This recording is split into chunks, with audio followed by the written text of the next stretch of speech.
মারাত্মক গুনাহ আছে, যে গুনাহটাকে আমাদের কাছে গুনাই মনে হয় না। সেই গুনাহ হচ্ছে পরনিন্দা করা, গীবত করা। আল্লাহ তাআলা বলছেন কোরআনে, ওয়াইলুল লিকুল্লি হুমাযাতিল লুমাযা।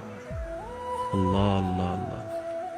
হাসরের ময়দানে আল্লাহর দয়া হয়তো আমরা নামাজ না পড়েও, নামাজের হিসাব কম থাকলেও পার পেয়ে যেতে পারি। রোজার ঘাটতি থাকলেও পার পাওয়ার একটা সুযোগ আছে রবের দয়ায়। কিন্তু এই গীবত, এই পরনিন্দা এমন একটা মারাত্মক গুনাহ, আমি যখন আপনার বদনাম করি, আপনার গুনাহ আমি নিয়ে আমার সওয়াব আপনাকে দিচ্ছি স্বইচ্ছায়। কত বড় বোকামি করছি। যেখানে 2টা টাকা হারায় গেলে আমাদের মাথা পাগল হয়ে যায়, বিকাশ থেকে নগদ থেকে টাকা চলে গেলে মাথা অস্থির হয়ে যায়, ব্যাংক থেকে টাকা চলে গেলে আমরা মামলার পর মামলা করি, সে জায়গায় সওয়াবগুলা দিয়ে দিচ্ছি অন্যকে এই গীবতের মতো কাজটা করে, যেটা শয়তানের কৌশল, কিন্তু আমরা মনে করছি সেটা আমাদের একটা আনন্দের বিষয়।